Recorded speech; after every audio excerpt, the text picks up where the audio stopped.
School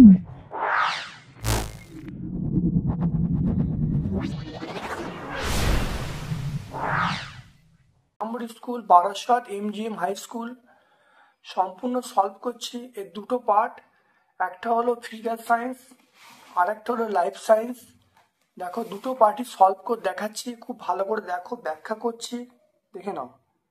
প্রথম দেখো আসছি ফিজিক্যাল সায়েন্সের পোর্শনে। একটি সমতল দর্পণের সঙ্গে আলোকরশ্মি 35 ডিগ্রি কোণে আপতিত হলে প্রতিফলন কোণ কত হবে? মনে রাখবে এখানে আপাতন কোণ কত, 35 ডিগ্রি, তাহলে প্রতিফলন কোণ সমান হবে 35 ডিগ্রির আপাতন কোণ এবং প্রতিফলন কোণ সমান হয়, প্রতিফলনের সূত্র বলছে। তাহলে সেজন্য অ্যান্সার হবে অপশান এ। তরলের চাপ কাজ করে, আমরা বলবো অপশান ডি বলবো, সব দিকে সমানভাবে। হাইড্রোলিকের সংকেত ক্যালসিয়াম হাইড্রাইড CH2। তারপর দেখো AX এই আধানযুক্ত কণার সংখ্যা। দেখো জেড, দেখো প্রোটন সংখ্যা আমরা কত বলবো দেখে নাও। প্রোটন সংখ্যা আমরা বলবো জেড বলবো। তাহলে প্রোটন সংখ্যা জেড, ইলেকট্রন সংখ্যা সমান থাকবে জেড, তাহলে জেড প্লাস জেড আমরা বলবো 2Z। আলোচ্য প্রশ্নের উত্তর আমরা অপশান ডি পাবো। কার্বনের যে রূপবৃদ্ধির দ্বারা গ্যাসের অধিশোষণ ঘটে সেটা আমরা সক্রিয় চারকোল বলবো। এমন একটি ধাতুর নাম লেখো যা অ্যাসিড ও ক্ষার উভয়ের সঙ্গে বিক্রিয়া করে হারেন উৎপন্ন করে, এটা আমরা জিঙ্ক বলবো। এসআই পদ্ধতিতে তাপন মূল্য কত হবে, সেটা হলো joule per KG. SI Tapan মূল্য আমরা বলবো জুল পার কেজি। বায়ু সাপেক্ষে হীরের সংকট কোণ 24.5 ডিগ্রি। তাহলে মনে রাখবে বায়ু সাপেক্ষে সংকট কোণ যাই থাকুক না কেন, তাহলে প্রতিসরণ কোণ সবসময় 90 ডিগ্রি হবে। তাহলে বায়ু সাপেক্ষে হীরের সংকট কোণ বলা হচ্ছে 24.5 ডিগ্রি, তাহলে প্রতিসরণ কোণের মান 90 ডিগ্রি। অভিকর্ষ বল অনুপস্থিত থাকলে নিমজ্জিত বস্তুর প্লবতার মান কি হবে? অবশ্যই 0 হবে। H প্লাস আয়নের ইলেকট্রন এবং নিউটনের সংখ্যা। তাহলে দেখে নাও 1H1, তাহলে এর মধ্যে একটা ইলেকট্রন থাকবে। H প্লাস হওয়া মানে একটা ইলেকট্রন বেরিয়ে গেল, তাহলে ইলেকট্রনের সংখ্যা 0 হয়ে গেল। একটা ছিল, একটা বেরিয়ে গেল, তাহলে এটা আমরা কত বলবো? 0 হয়ে যাবে। আর এর কোনো নিউটন সংখ্যা নেই, কারণ 1 - 1 করলে কত হবে? 0, তাহলে এর নিউটন সংখ্যা নেই। তাহলে ইলেকট্রন সংখ্যা 0, নিউটন সংখ্যা 0। এরপর চলে এসো আয়নীয় যৌগে অণুর অস্তিত্ব নেই কেন। দেখো আয়নীয় যৌগগুলি শক্তিশালী স্থির চারিদিক আকর্ষণ বলের দ্বারা আবদ্ধ থাকে। এখানে ক্যাটায়ন অ্যানায়ন দ্বারা গঠিত হয়, তাই আয়নীয় যৌগের স্বতন্ত্র অণুর অস্তিত্ব থাকে না। এরপরে চলে এসো দুয়েরটা, হাইড্রোজেন প্রস্তুতিতে গাঢ় HCl ব্যবহার করা হয় না কেন। দেখো নাও, হাইড্রোজেন প্রস্তুতিতে দেখো HCl ব্যবহার করা হয় না, কারণ HCl খুব উদ্বায়ী হওয়ায় উৎপন্ন H2 এর সাথে একটি গ্যাসীয় অবস্থায় মিশে থাকে। আর জিঙ্কের সঙ্গে HCl বিক্রিয়া অদ্রাব্য জিঙ্ক ক্লোরাইড উৎপন্ন হয়, তা আস্তরণ তৈরি করে। তাহলে দুটো পয়েন্ট আমরা বলে দেবো। তারপরে চলে এসো দেখো উত্তপ্ত কিউবিক অক্সাইডের উপর দিয়ে হাইড্রোজেন গ্যাস পাঠালে যে বিক্রিয়া ঘটবে সে সমীকরণ দিতে বলছে। কিউবিক অক্সাইডের উপর দিয়ে হাইড্রোজেন গ্যাস পাঠালে সেটা ধাতব কপার উৎপন্ন হবে এবং তার সঙ্গে জল উৎপন্ন হবে। দেখো কালো বর্ণের, দেখো উত্তপ্ত কালো বর্ণের কিউবিক অক্সাইডের উপর দিয়ে হাইড্রোজেন গ্যাস পাঠালে কিউবিক অক্সাইড বিজারিত হয়ে লালচে বাদামি ধাতব কপারে পরিণত হয় এবং তার সঙ্গে হাইড্রোজেন পরিণত হয়। CO প্লাস H2 সমান Cu প্লাস H2O। এরপরে দেখো তিনেরটা, কোন স্থানে বায়ুমণ্ডলীয় চাপ 76 সেন্টিমিটার পারস্তম্ভের পরিবর্তে জল ব্যবহার করলে উচ্চতা কত হবে নির্ণয় করতে বলছে। যেখানে পারদের ক্ষেত্রে আমরা বলবো P সমান H1 D1G, অর্থাৎ 76 × 13.6 × 980, এটা মান বসানো হলো। জলের ক্ষেত্রে আমরা ঘনত্ব জানি 1 গ্রাম পার সিসি, তাহলে H2 সমান 1 × 980, দুটো সমান হয়ে যাবে। তারপর সমান H2 এর মান পেয়ে গেল 1033.6 সেন্টিমিটার। সেন্টিমিটারকে মিটারে করলে আমরা বলবো 10.33 মিটার, অর্থাৎ জলস্তম্ভের উচ্চতা পেয়ে গেলাম 10.33 মিটার।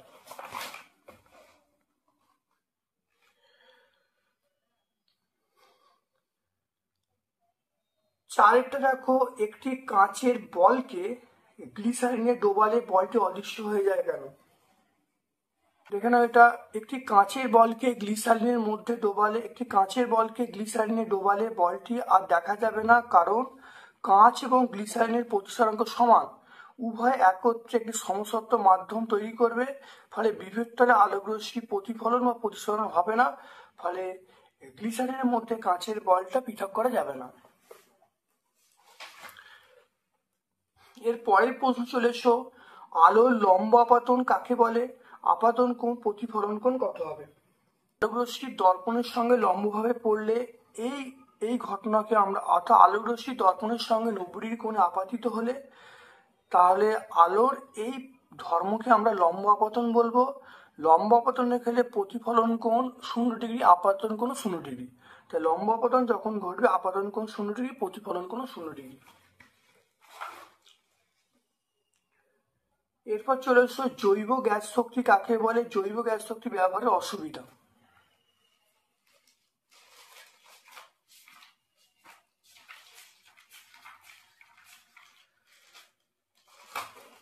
দেখো, জৈব আবর্জনা বাতাসের অনুপস্থিতিতে জীর্ণকরণ করে যে জ্বালানি পাওয়া যায় তাকে জৈব গ্যাস শক্তি বলা হয়। এটা আমরা কি বলবো? এটা দেখো, দেখে নাও, এটা সম্পূর্ণ জ্বালানি হিসেবে ব্যবহার করা হয়। এর অসুবিধা কি? এর অসুবিধা হলো এটা সৃষ্টি হওয়ার ফলে, অর্থাৎ এর ফলে কি হয়, অ্যাজমা, হাঁপানি, শ্বাসকষ্ট, বিভিন্ন রোগ হতে পারে। আর এছাড়া কম অক্সিজেনে সেই সমস্ত জ্বালানি অসম্পূর্ণ দহনে কার্বন মনোক্সাইড উৎপন্ন হয়, যা অত্যন্ত বিষাক্ত গ্যাস।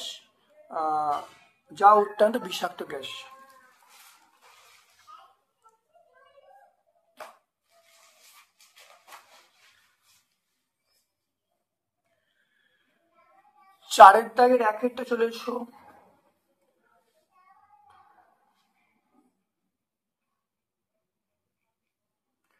চারের দাগের একটা রাখো, তরলের সমোচ্চশীলতা ধর্ম বলতে কি বোঝো? দেখে নাও, তরলের সমোচ্চশীলতা ধর্ম বলতে বোঝায় যে স্থির তরল যে পাত্রে থাকুক না কেন তার মুক্তপৃষ্ঠ সর্বদা একই অনুভূমিক তলে থাকে। একেই বলা হয় তরলের সমোচ্চশীল ধর্ম। এর পরের প্রশ্ন চলে এসো, সেটা হলো জলপূর্ণ এবং একটি গাঢ় নুনপূর্ণ একই আকারে দুটি বোতলের সমউচ্চতায় ছিদ্র করলে কোন বোতলটি দিয়ে জল নির্গমনের হার বেশি হবে এবং কেন?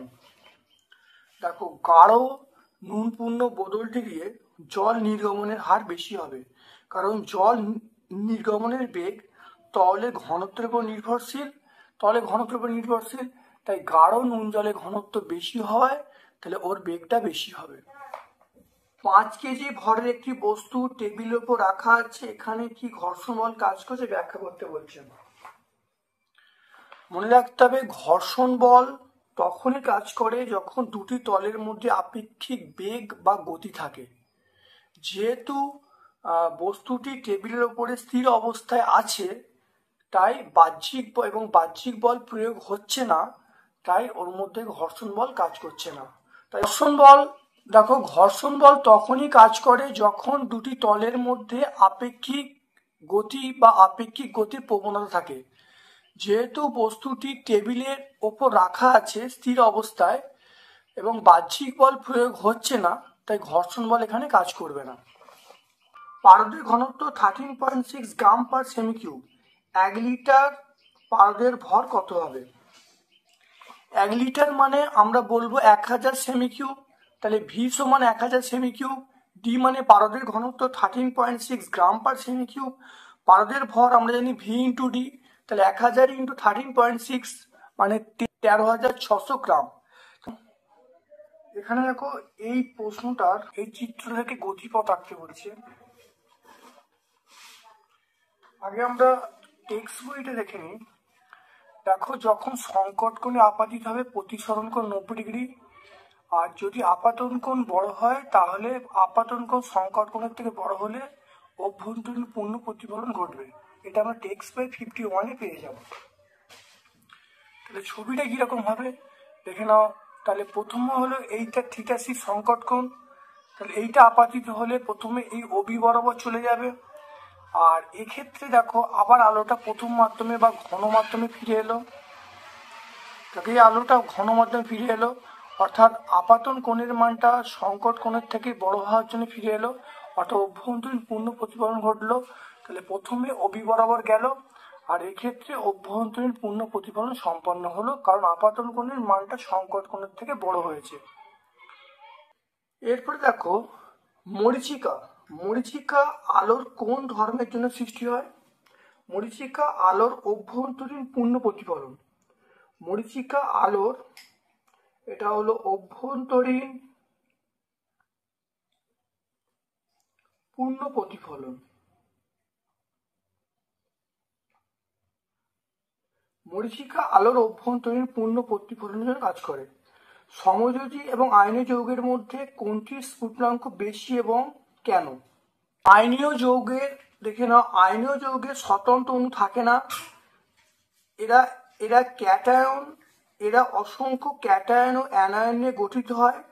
আয়নীয় যৌগগুলো বিচ্ছিন্ন করতে প্রচুর পরিমাণে তাপের প্রয়োজন হয়, তাই আয়নীয় যৌগের গলনাঙ্ক স্ফুটনাঙ্ক অনেক বেশি হয়। আয়নীয় যৌগের এই জন্য গলনাঙ্ক স্ফুটনাঙ্ক বেশি হয়।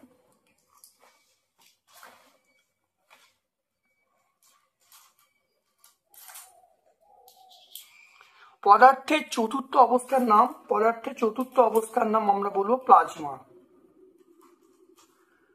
আয়নীয় বন্ধনকে প্রকৃত বন্ধন বলা যায় না কেন? দেখো আয়নীয় যৌগে আয়নগুলি শক্তিশালী স্থিরতারিতিক কুলম্বে আকর্ষণ বলের দ্বারা পরস্পর আবদ্ধ থাকে, সেই জন্য আয়নীয় যৌগের স্বতন্ত্র অণুর অস্তিত্ব থাকে না। আর স্বতন্ত্র অণুর অস্তিত্ব না থাকার জন্য আয়নীয় যৌগের বন্ধনটাকে প্রকৃত বন্ধন বলা যায় না। পদ্ধতিটি শর্ত লিখতে বলছে। পদ্ধতি ঘটবে দেখো বিশেষ কয়েকটা ধাতু, সেটা হলো platinum, palladium, iron, cobalt, nickel.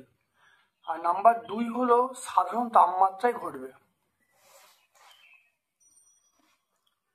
এরপর চলে এসো 4টা।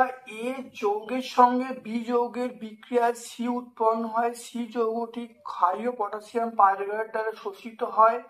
এনোর সঙ্গে বিক্রিয়া করে সি একটি বাদামি বর্ণের গ্যাস উৎপন্ন হয়। শুধু এ কে বেশি তাপমাত্রায় উত্তপ্ত করলে সি পাওয়া যায়।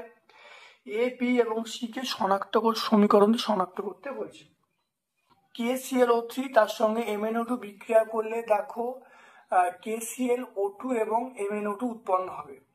এখানে যে এ যৌগটা, এখানে দেখো এ যৌগটা সেটা হলো KClO3, বি যৌগটা আমরা বলবো অবশ্যই বি যৌগটা আমরা বলবো MnO2 বলবো, আর সি যৌগটা অক্সিজেন বলবো, কারণ অক্সিজেনটাই দেখে না, অক্সিজেনটাই দেখো এনোর সঙ্গে বিক্রিয়া করে NO2 উৎপন্ন করছে, এর বর্ণ কিন্তু অবশ্যই বাদামি বর্ণের। আর একে যদি উচ্চ তাপমাত্রায় উত্তপ্ত করা যায় তাহলে আমরা অবশ্যই এই অক্সিজেন পাবো, অর্থাৎ সি যৌগটা পাবো। তাহলে এ হলো KClO3, বি হলো MnO2, সি হলো O2। এরপরে চলে এসো দেখো উত্তপ্ত সোডিয়াম ধাতুর উপর দিয়ে হাইড্রোজেন গ্যাস পাঠালে কি ঘটবে সমীকরণ দিতে বলছে। দেখো উত্তপ্ত সোডিয়াম ধাতুর উপর দিয়ে হাইড্রোজেন গ্যাস পাঠালে সেটা সোডিয়াম হাইড্রাইড উৎপন্ন হয়, অর্থাৎ NaH2 সমান 2NaH।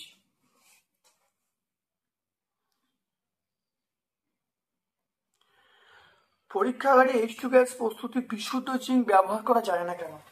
বিশুদ্ধ জিঙ্ক লঘু সালফিউরিক অ্যাসিডের সঙ্গে বিক্রিয়া ঘটে খুব ধীর গতিতে। এখানে অবিশুদ্ধ জিঙ্কের চিবে ব্যবহার করা হয়, অর্থাৎ অবিশুদ্ধ জিঙ্কের সঙ্গে H2SO4 খুব তাড়াতাড়ি বিক্রিয়া ঘটে।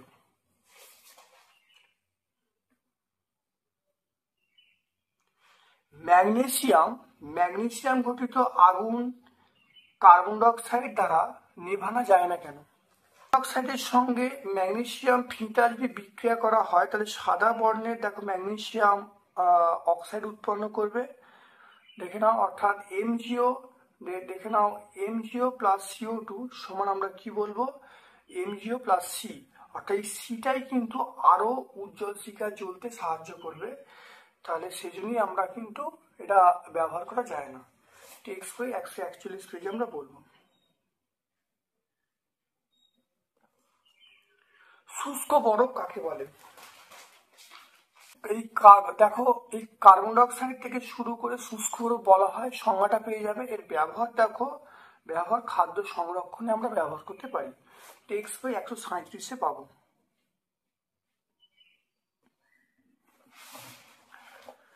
এরপর চলে এসো লাইফ সায়েন্সের পোর্শনে। দেহের বর্জ্য পদার্থকে মূত্রের মাধ্যমে দেহ থেকে বের করতে সাহায্য করে, সেটা হলো বৃক্ক। যে অণুজীবটির কোষপ্রাচীর থাকে সেটা হলো ব্যাকটেরিয়া। ব্যাকটেরিয়ার কিন্তু কোষপ্রাচীর থাকে। আদা হলো গ্রন্থিকাণ্ড। বৃদ্ধি পরিপোষক হরমোন আমরা STH বা সোমাটোট্রপিক হরমোন বলবো। বনের ক্যানোপি গঠন করে, এটা বৃক্ষ বলবো। জারবিল চলে এসো। জারবিল কি? ছোট ইঁদুরের মতো প্রাণী, বালি খুঁড়ে মাটির ভেতরে থাকে, রাতের বেলা বের হয় এবং কাঙারুর মতো লাফাতে পারে। এটা আমরা টেক্সট বই 257 পাবো। ডায়াবেটিস মেলিটাস কাকে বলে? ডায়াবেটিস মেলিটাস প্রতি 100 ml রক্তে শর্করার স্বাভাবিক পরিমাণ 80 থেকে 120 mg। ইনসুলিন হরমোনের অভাবে রক্তের এই পরিমাণ যদি বেড়ে যায়, মূত্রের সঙ্গে শর্করা বেরিয়ে আসে, এই অবস্থাকে আমরা বলবো ডায়াবেটিস মেলিটাস বা মধুমেহ।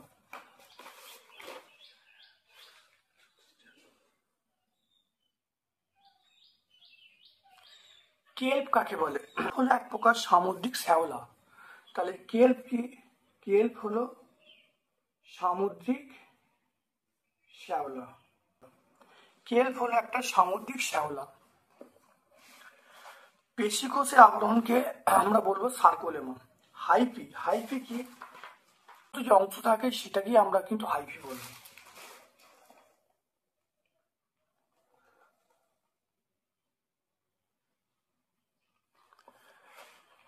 এরপর চলে এসো 3 দাগের এক একটা রুম কি, এর দুটি কাজ।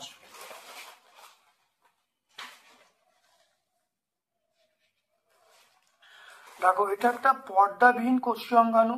অর্থাৎ পর্দাবিহীন কোষীয় অঙ্গাণু, এটা সাইটোপ্লাজমে ছড়িয়ে থাকলেও এদের ভিতরে মাইটোকন্ড্রিয়া প্লাস্টিকগুলো থাকে। আর এদের কাজ কি? এদের কাজ হলো, দেখো, সংশ্লিষ্ট প্রোটিন নতুন কোষ তৈরি সাহায্য করে, প্রোটিন সংশ্লেষ করে। দুটো কাজ, একটা হলো নতুন কোষ তৈরি করে আর প্রোটিন সংশ্লেষ করে। তাহলে টেক্সট বই 175-এ পেয়ে যাবো। তাহলে হয়ে গেল। প্রখর সূর্য দীর্ঘ সময় চারা গাছে রাখলে পাতাগুলি নুয়ে পড়ে, আবার জলে উৎসে রাখলে আগের অবস্থায় ফিরে আসে। অর্থাৎ প্রখর সূর্যের দীর্ঘ সময় চারা গাছকে রাখলে পাতাগুলি নুয়ে পড়ার কারণ অতিরিক্ত বাষ্পমোচনের জন্য। তাহলে অতিরিক্ত বাষ্পমোচন হওয়ার জন্য গাছের পাতাগুলি নুয়ে পড়ে। আবার জলের সংস্পর্শে যখন রাখা হয় তখন কারণ ওটা স্বাভাবিক ফিরে আসে, কারণ পুনরায় কোষের রসস্ফীতি ঘটে। তাহলে প্রথম কারণ হলো বাষ্পমোচন ঘটে। অতিরিক্ত বাষ্পমোচন ঘটার ফলে রসস্ফীতি কমে যায়। তাহলে প্রথমটা হলো বাষ্পমোচন ঘটছে, রসস্ফীতি কমে যাচ্ছে। দ্বিতীয় ক্ষেত্রে দেখো রসস্ফীতি বৃদ্ধি পাচ্ছে, আগের অবস্থায় ফিরে আসছে। এরপরে চলে এসো প্রোক্যারিওটিক অণুজীব, ইউক্যারিওটিক অণুজীবের উদাহরণ দিতে বলছে। প্রোক্যারিওটিক আমরা বলবো ব্যাকটেরিয়া।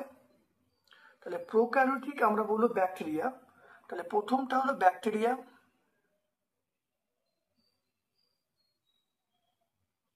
আর ইউক্যারিওটিক আমরা বলবো অ্যামিবা। তাহলে এইটা হলো প্রোক্যারিওটিক উদাহরণ, আর এটা হলো ইউক্যারিওটিক। তাহলে প্রোক্যারিওটিক ব্যাকটেরিয়া আর ইউক্যারিওটিক আমরা বলবো অ্যামিবা। ছত্রাককে উপকারী শত্রু বলে কেন?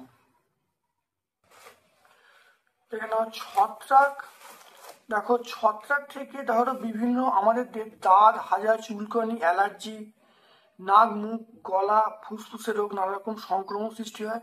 তাহলে এগুলো ছত্রাকের সৃষ্টি হয়। ছত্রাক আবার ছত্রাক ব্যাকটেরিয়ার সংস্পর্শে খাদ্যবস্তু ভেঙে যায়, ফলে সেই খাদ্যকে ব্যবহারের অনুপযোগী করে তোলে। তাহলে ছত্রাক মানে দেখে নাও, তাহলে সাধারণত ছত্রাক ব্যাকটেরিয়া খাদ্যের সংস্পর্শে এলে খাদ্যশস্য যৌগকে ভেঙে দেয় এবং অণুজীবদের দেহ থেকে মানে ছত্রাকের দেহ থেকে বিষাক্ত পদার্থ খাদ্যের সঙ্গে মেশে ফলে খাদ্যকে ব্যবহারযোগ্য করে রাখে না, অর্থাৎ ব্যবহারের অনুপযোগী করে তোলে। সেই জন্য ছত্রাককে আমরা কি বলবো, উপকারী শত্রু বলবো। এটা দুটো কারণ তোমরা বলবে। একটা কারণ বলবে ছত্রাক ঘটিত বিভিন্ন রোগ দেখা যায়, আর নাম্বার 2 এখানে তোমরা বলবে যে যে ছত্রাক দেহ থেকে বিভিন্ন বিষাক্ত পদার্থ খাদ্যের সঙ্গে মিশে খাদ্যকে নষ্ট করে দেয়। সেই জন্য আমরা ছত্রাককে উপকারী শত্রু বলবো। তারপর দেখো অ্যাড্রিনালিনকে জরুরিকালীন হরমোন বলা হয় কেন?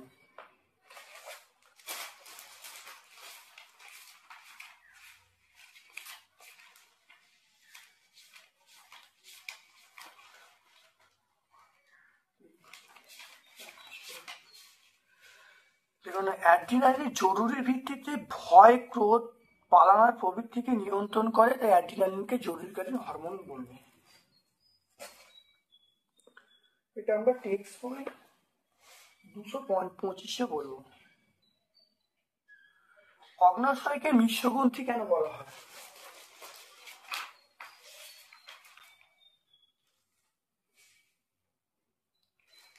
দেখো অগ্ন্যাশয়কে মিশ্রগ্রন্থি বলা হয় কারণ অগ্ন্যাশয় অন্তঃকরা গ্রন্থি, বহিঃকরা গ্রন্থি নিয়ে গঠিত, সেই জন্য অগ্ন্যাশয়কে মিশ্রগ্রন্থি বলে। তাহলে অগ্ন্যাশয়কে মিশ্রগ্রন্থি বলার কারণ অগ্ন্যাশয় অন্তঃকরা গ্রন্থি, বহিঃকরা গ্রন্থির সমন্বয়ে গঠিত, সেই জন্য অগ্ন্যাশয়কে মিশ্রগ্রন্থি বলা হয়।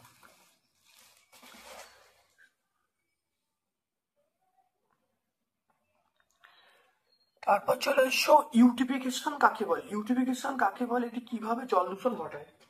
দেখে নাও, কৃষিকার্যে ফসফেট জাতীয় সার, ডিটারজেন্ট উপস্থিত বিভিন্ন রকম ফসফেট যৌগ এবং উদ্ভিদের বৃদ্ধিতে সাহায্য করে এবং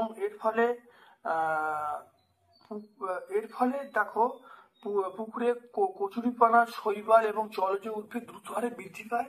এই ঘটনাকে আমরা বলবো ইউটিফিকেশন। এর ফলে কি হয়, অর্থাৎ দ্রবীভূত অক্সিজেন কমে যায়। দ্রবীভূত অক্সিজেন কমে যাওয়ার ফলে মাছ এবং অন্যান্য জলজ প্রাণীরা দেখো বিপন্ন হয়ে পড়ে। ইউটিফিকেশনের সংজ্ঞা পেয়ে যাবে। এর কুফলটা হলো দ্রবীভূত অক্সিজেন কমে যায় এবং মাছ এবং বিভিন্ন রকম জলজ প্রাণীরা বিপন্ন হয়ে পড়ে।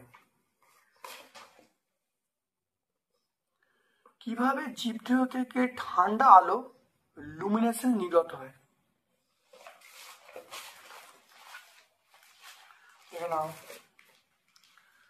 সমুদ্রের গভীরে কিছু জীব দেখা যায় যারা রাসায়নিক বিক্রিয়ার মাধ্যমে নিজেদের দিয়ে আলো তৈরি করতে পারে, এদের কি বলা হয়, বায়োলুমিনেসেন্স। অর্থাৎ বিভিন্ন রাসায়নিক প্রক্রিয়ার মাধ্যমে তৈরি হয়। এর মধ্যে যে রঞ্জক লাগে রঞ্জকের নাম হল লুসিফেরিন এবং উৎসেচকের নাম হল লুসিফারেজ।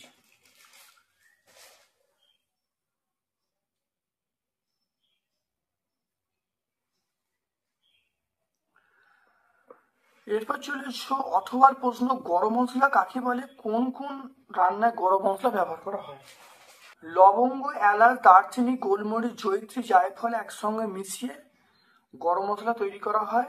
এটা এখন নানা রকম তরকারি, মাছ, মাংস ইত্যাদি রান্নার স্বাদ আনতে গরম মশলা ব্যবহার করা হয়। 4 দাগের একটা, বহুকোষী জীবদেহ গঠনের ধাপগুলি ছোট থেকে বড় এটা সাজাতে বলছে। দেখো প্রথমে দেখো কোষ, তারপরে কলা, তারপরে অঙ্গ, তারপরে জীবদেহ।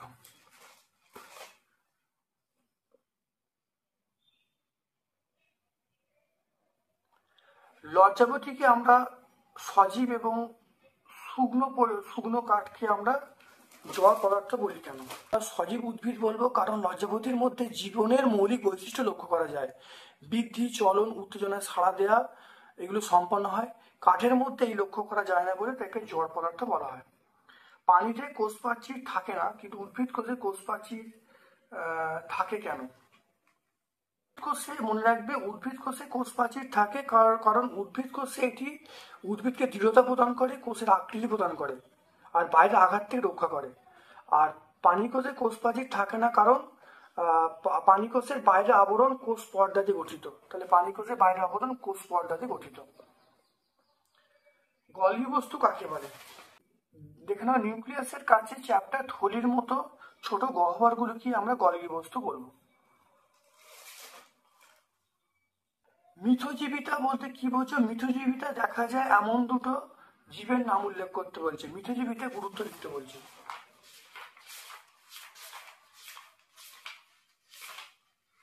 এখানে দেখো সব উত্তরটা তোমরা পেয়ে যাবে, টেক্সট বই দেখো 191 পেয়ে। দেখো মিথজীবিতা কাকে বলে? ব্যাকটেরিয়া ছত্রাকের মধ্যে দেখা যায়। এর দেখো পরিবেশে দূষণ মুক্ত হয়, জীবাণু সংক্রমণ কমিয়ে দেয়, মাটির উর্বরতা বৃদ্ধি করে। টেক্সট বই 191 আমরা কিন্তু সবটা পেয়ে যাবো। ছত্রাকের মধ্যে 3টি সাদৃশ্যযুক্ত বৈশিষ্ট্য উল্লেখ করতে বলছে। এককোষী, দেখে নাও ছত্রাক এককোষী। দেখো শৈবাল দেখো এককোষী। শৈবাল দেখে নাও, শৈবাল জলে থাকে। ছত্রাক দেখো জলে থাকে, জলের স্থলে থাকে।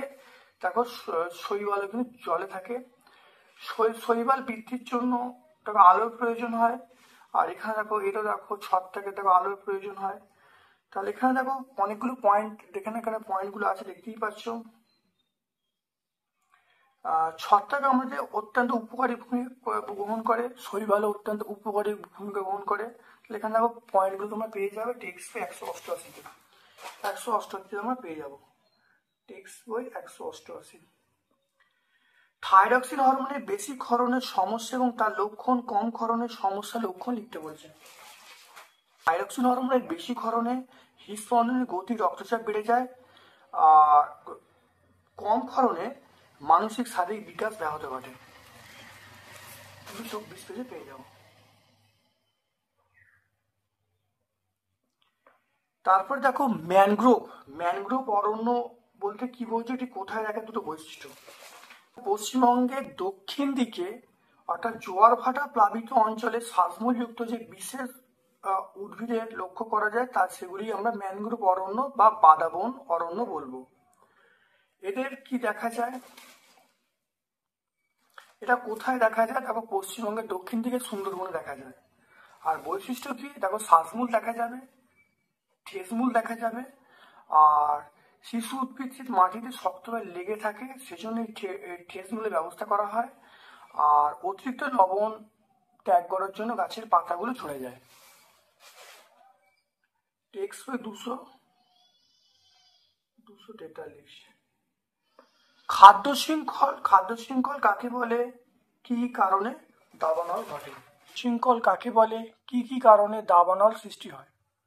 যে প্রক্রিয়ায় উদ্ভিদ থেকে প্রাণীতে শক্তি প্রবাহে ধারাবাহিক পরিবর্তন হয় তাকে আমরা খাদ্য শৃঙ্খল বলবো। একটা উদাহরণ দেখো, ঘাসকে খায় ঘাসফড়িংকে খায় ব্যাঙকে খায় সাপকে খায় ময়ূর। তাহলে ঘাসফড়িং, ব্যাঙ, সাপ, ময়ূর এগুলো একটা খাদ্য শৃঙ্খলের উদাহরণ। তারপর কি কারণে দেখো দাবানল সৃষ্টি হয়?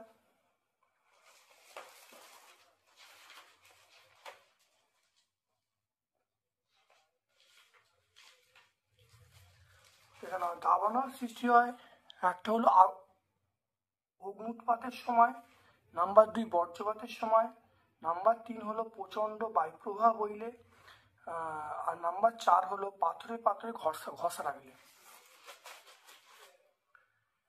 এরপরে চলে এসো 5-এর দাগেরটা, কারকিউমিন কি, এর উপকারিতা কি?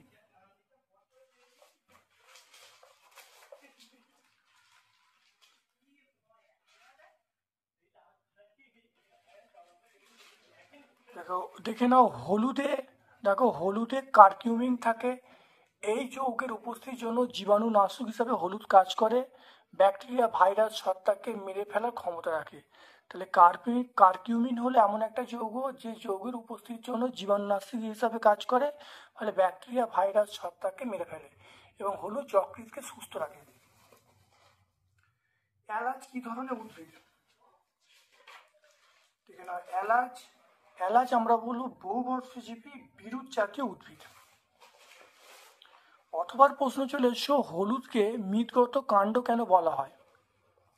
দেখে নাও, হলুদকে মৃৎগত কাণ্ড বলার কারণ এটি মাটির অনুভূমিকভাবে বৃদ্ধি পায়।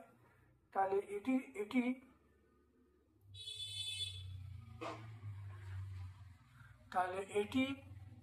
এটি মাটিতে অনুভূমিকভাবে বৃদ্ধি পায় এবং এর মধ্য থেকে অঙ্কুর এবং মূল সৃষ্টি হয়। আর অর্থাৎ এই যে মৃৎগত কাণ্ড এক ধরনের পরিবর্তিত কাণ্ড যা খাদ্য সঞ্চয় করে রাখে আর কাক্ষিক মুকুল সৃষ্টি হয়। অর্থাৎ তিনটে কারণের জন্য হলুদকে আমরা কি বলবো? মৃৎগত কাণ্ড বলবো। তারপর দেখো, ইউজিনল কি? ইউজিনল